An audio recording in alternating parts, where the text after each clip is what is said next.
নমস্কার বন্ধুরা, আমি সুমি। আপনারা দেখছেন সুমির রান্নাঘর। আজও ঘরোয়া একটি রেসিপি নিয়ে চলে এলাম। আজ রান্না করব পার্শে মাছ দিয়ে বেগুন আলুর ঝোল। চলুন তাহলে রেসিপিটি শুরু করা যাক। তার আগে আমার ভিডিওটি ভালো লেগে থাকলে চ্যানেলটিকে সাবস্ক্রাইব করে পাশে থাকবেন। রান্নাটি করার জন্য প্রথমে একটি ছোট কড়াই বসিয়ে নিয়েছি। মাছটিকে ভেজে নেব। কড়াইটি গরম হয়ে গেছে, তেল দিয়ে দিলাম। তেলটি গরম হয়ে গেছে, আগে থেকে নুন হলুদ মাখিয়ে রাখা পার্শে মাছগুলি ভেজে নেব।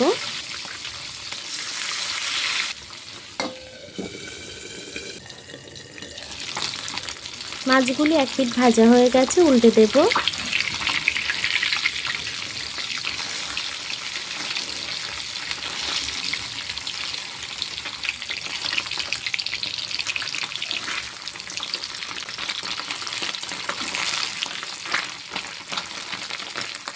মাছটিকে আমি ঢাকা দিয়ে দিয়ে ভাজবো। মাছটি ভাজা হয়ে গেছে, নামিয়ে নেব। বাকি মাছগুলোকে একইভাবে ভেজে নেব। বাকি মাছটিও ভাজা হয়ে গেছে, তুলে নেব।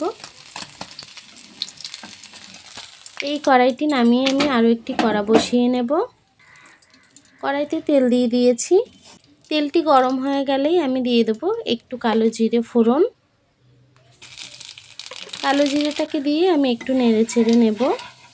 এখন দিয়ে দেবো আলু। আলুগুলোকে আমি লম্বা লম্বা করে কেটে নিয়েছি। আলুটিকে দিয়ে একটু নেড়ে চেড়ে ভেজে নেব। আলুটি একটু নেড়ে চেড়ে নিয়েছি। এখন দিয়ে দেবো স্বাদ মতো একটু নুন। নুনটি দিয়ে ভাজলে আলুটি তাড়াতাড়ি সিদ্ধ হয়ে যায়। আলুটিকে একটু নেড়ে চেড়ে আমি ঢাকা দিয়ে কিছুক্ষণ রান্না করে নেব।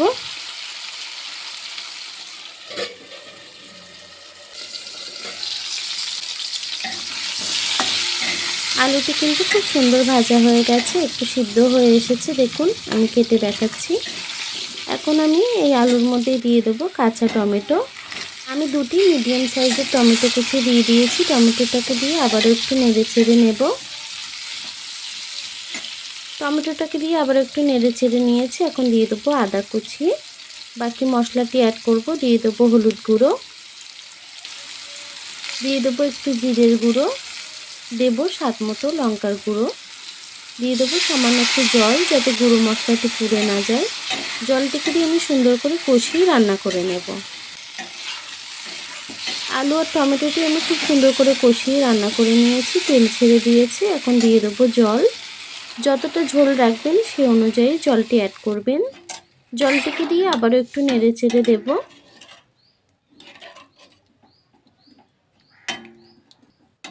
সামান্য আরও একটু জল অ্যাড করব।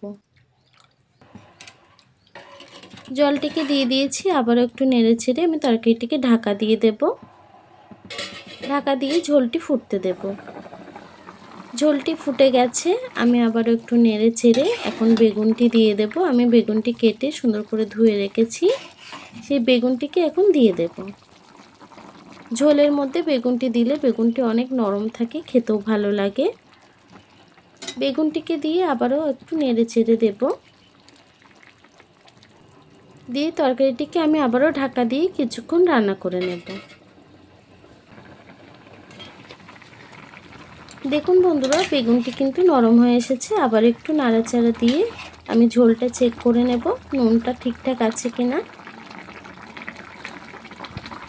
সামান্য একটু নুনের প্রয়োজন, আমি একটু নুন দিয়ে দেব। নুনটিকে দিয়ে আবারও তরকারিটিকে একটু নেড়ে চেড়ে ভেজে রাখা মাছগুলি দিয়ে দেব।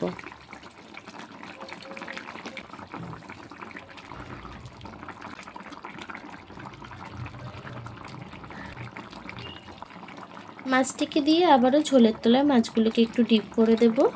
এতে মাছের মধ্যে তেল মশলাটি ভালোভাবেই চলে যাবে, খেতেও ভালো লাগবে।